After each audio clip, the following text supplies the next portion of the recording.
Hello everyone and welcome to all of you on my YouTube channel. I am Vinita, your chemistry educator, and here I am providing you the best and easy content of chemistry for your exam preparation. तो students, जैसा कि अभी तक previous video में हमने electrophilic addition reaction and nucleophilic substitution reaction at carbonyl compound पे discussion किया था, तो स्टूडेंट्स आज के इस पर्टिकुलर वीडियो में मैं आपको सिखाऊंगी कि कैसे saturated carbon nucleophilic substitution reaction देते हैं। स्टूडेंट्स, जब मैंने सब्स्टिट्यूशन रिएक्शन स्टार्ट की थी तो मैंने आपको एक बात बताई थी कि जो सब्स्टिट्यूशन रिएक्शन है, mostly nucleophilic substitution reaction specially carbonyl compound और सैचुरेटेड कार्बन के द्वारा रिप्रेजेंट की जाती है। ठीक है, जहां पर हमने प्रीवियस वीडियो में कार्बोनिल कंपाउंड की न्यूक्लियोफिलिक सब्स्टिट्यूशन रिएक्शन के बारे में डिस्कशन कर लिया था। सो आज के इस पर्टिकुलर वीडियो में हम nucleophilic substitution reaction eight saturated carbon compound के ऊपर डिस्कशन करेंगे। तो स्टूडेंट्स, सबसे पहले बात ये आती है कि सैचुरेटेड कार्बन का मतलब क्या होता है। सैचुरेटेड कार्बन का मतलब होता है एक ऐसा कार्बन जिससे जुड़े हुए चारों बॉन्ड्स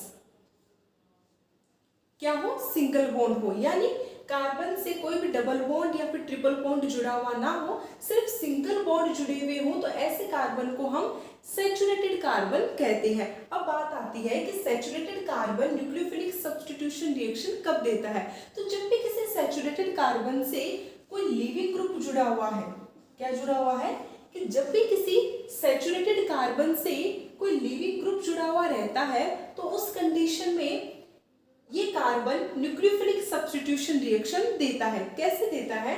तो स्टूडेंट्स, किसी भी सैचुरेटेड कार्बन पर न्यूक्लियोफिलिक सब्स्टिट्यूशन रिएक्शन कराने की हमारे पास दो पॉसिबिलिटी होती है। फर्स्ट पॉसिबिलिटी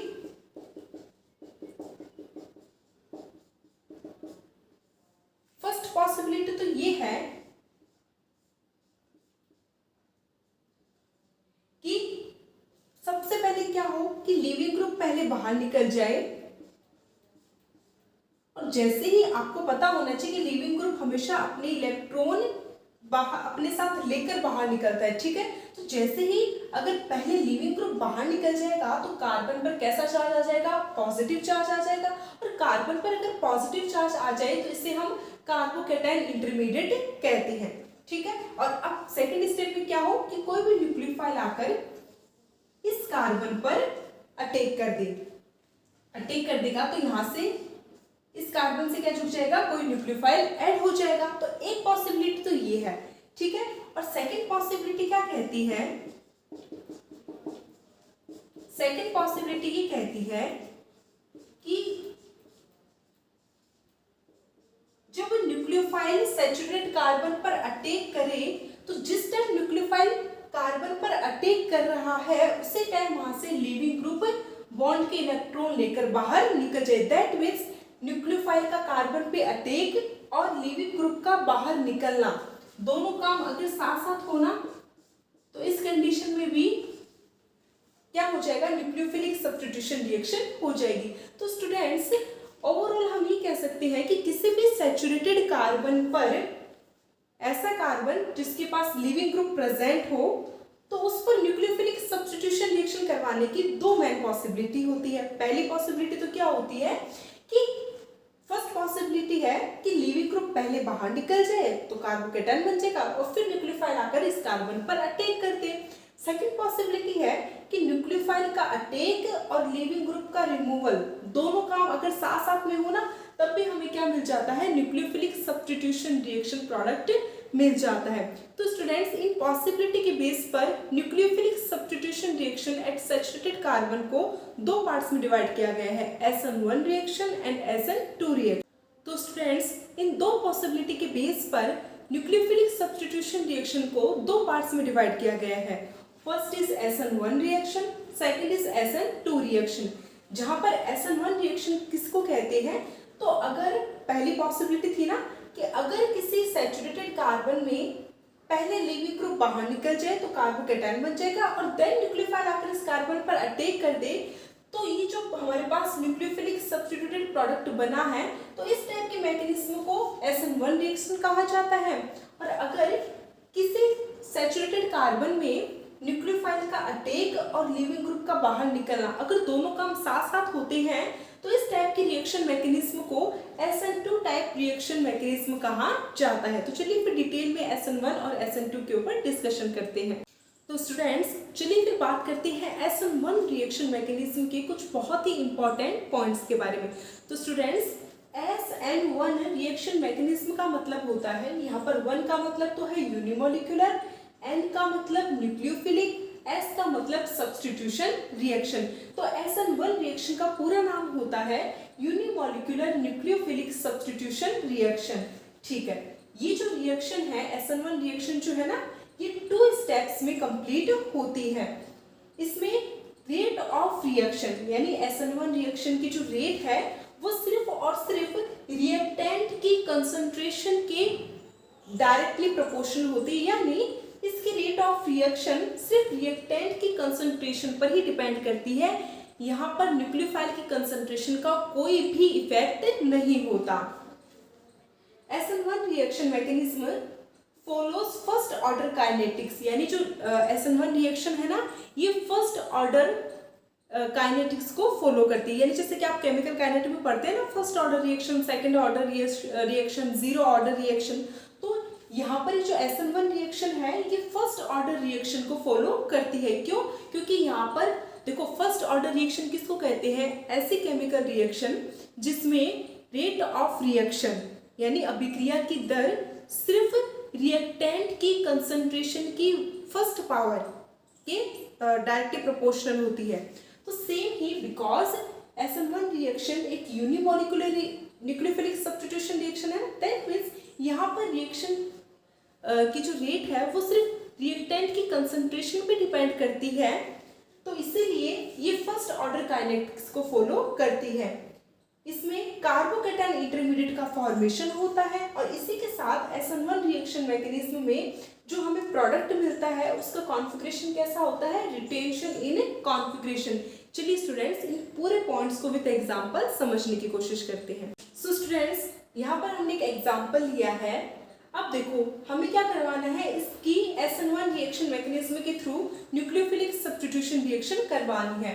यहाँ पर न्यूक्लियोफाइल जैसे कि फॉर एग्जांपल हमने ले लिया OH-, ठीक है। तो आपको पता है कि SN1 रिएक्शन 2 स्टेप्स में होने वाली रिएक्शन है। तो स्टेप फर्स्ट में तो क्या होगा? स्टेप फर्स्ट इसको रेट डिटरमाइनिंग स्टेप के नाम से भी जाना जाता है।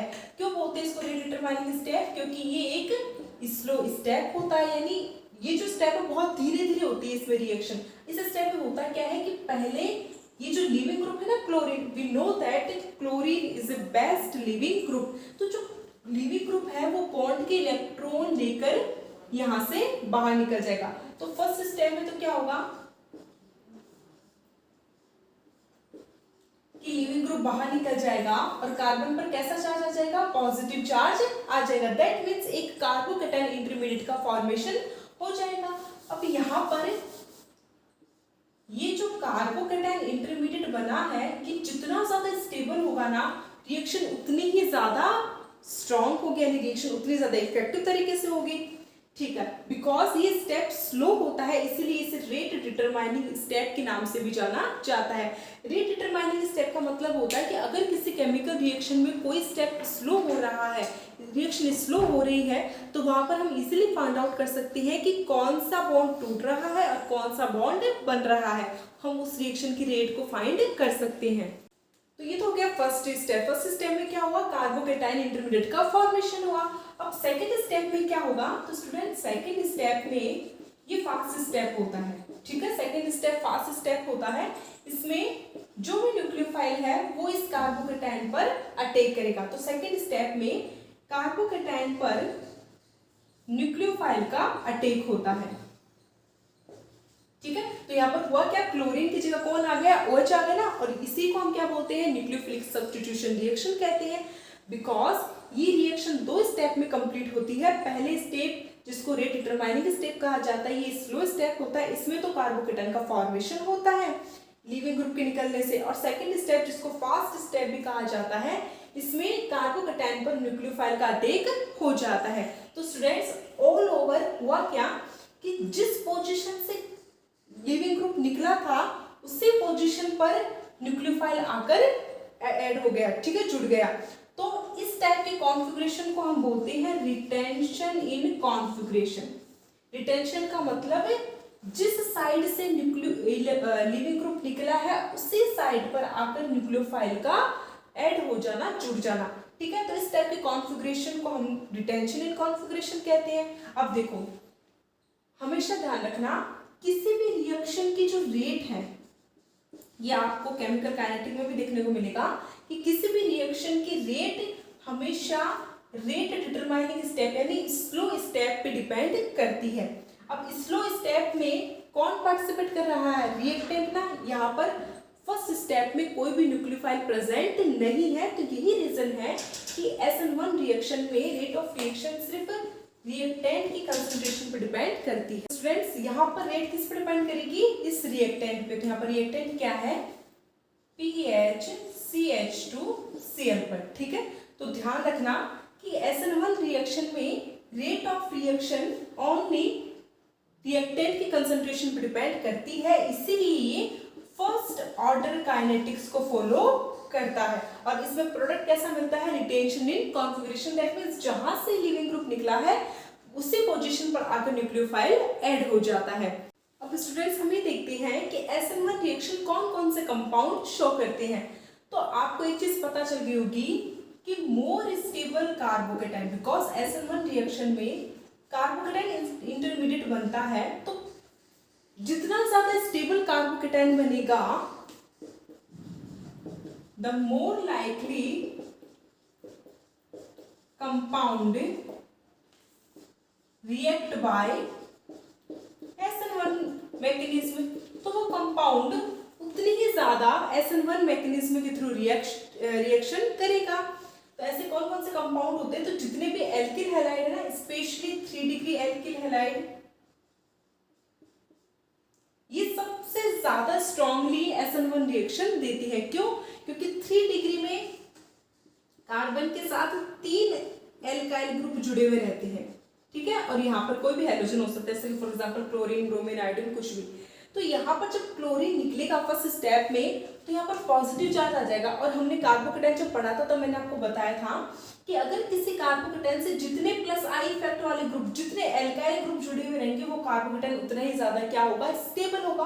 तो बिकॉज 3 डिग्री एल्किल हैलाइड से बनने वाला कार्बोकेटाइन ज्यादा स्टेबल होता है, तो इसीलिए सबसे ज्यादा speedily 3 degree alkyl halide SN1 reaction show करेगा।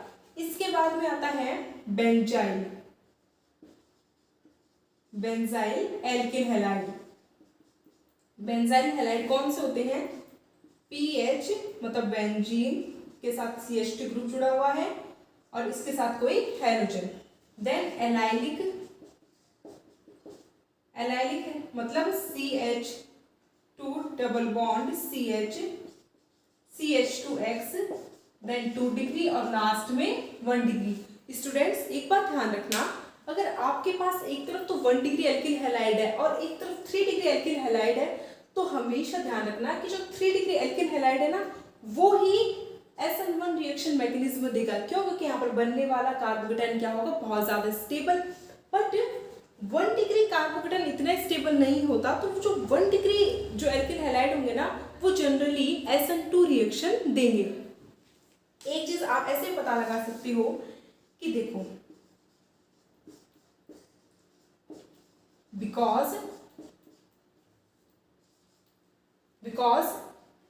3 डिग्री एल्किल हैलाइड में यहां पर कार्बन से 3 एल्काइल ग्रुप जुड़े हुए हैं। अब कोई भी न्यूक्लियोफाइल अटैक करेगा तो ऑब्वियस सी बात है कि वो पीछे से बैक साइड तो अटैक कर नहीं सकता। क्यों? क्योंकि यहाँ पर तो 3 क्या जुड़े हुए एल्काइल ग्रुप प्रेजेंट है, इसीलिए ये न्यूक्लियोफाइल कहां से अटैक करेगा? फ्रंट साइड से अटैक करेगा। अब फ्रंट साइड पे तो क्या प्रेजेंट है? लिविंग ग्रुप प्रेजेंट है ना, तो इसीलिए क्या होगा कि पहले लिविंग ग्रुप बाहर निकलेगा, देन उसके बाद में न्यूक्लियोफाइल क्या करेगा? यहाँ पर फ्रंट साइड से अटैक करेगा। इसीलिए हमें जो प्रोडक्ट मिलेगा वो कैसा मिलेगा? Retention in configuration. तो रिटेंशन इन कॉन्फ़िगरेशन प्रोडक्ट मिलने का एक रीजन ये भी है कि भाई कार्बन से बल्कि ग्रुप जुड़े होने के कारण न्यूक्लियोफाइल बैक साइड से अटैक नहीं कर सकता कार्बन पर, तो इसीलिए पहले लीविंग ग्रुप बाहर निकलता है, कार्बोकेटाइन बनता है और उसके बाद में न्यूक्लियोफाइल कार्बन पर अटैक करता है। तो स्टूडेंट्स आई होप आपको ये समझ में आ गया होगा कि SN1 रिएक्शन क्या होती है, कौन कौन से कंपाउंड SN1 रिएक्शन देते हैं और उनके लिए स्टेबिलिटी ऑर्डर क्या होता है और किस टाइप से उनकी मैकेनिज्म यहाँ पर शो करवाई जाती है। एक चीज आप और ध्यान में रखना कि जो SN1 रिएक्शन है ये डिपेंड्स करती है दो ही चीजों पर, एक तो कार्बन स्केलेटन पर और एक लीविंग ग्रुप पर। ठीक है, कार्बन स्केलेटन का मतलब कोई कार्बन जितना बल्कि होगा, यानी किसी कार्बन से जितने ज्यादा एल्काइल ग्रुप, जितने ज्यादा बल्कि ग्रुप प्रेजेंट होंगे ना, वो कंपाउंड हमेशा SN1 रिएक्शन देगा। और सेकेंड लीविंग ग्रुप, तो कोई लीविंग ग्रुप जितना अच्छा लीविंग ग्रुप होगा वो इजीली रिएक्शन में बाहर निकल जाएगा और इजीली केस का फॉर्मेशन कर देगा, कार्बोकेटाइन का फॉर्मेशन कर देगा। तो इसी के साथ स्टूडेंट्स आई होप आपको समझ में आ गया है SN1 रिएक्शन। और आज के लिए बस इतना ही, कल हम फिर मिलेंगे एक और इंटरेस्टिंग टॉपिक के साथ। तब तक के लिए thanks for watching my video, thank you so much.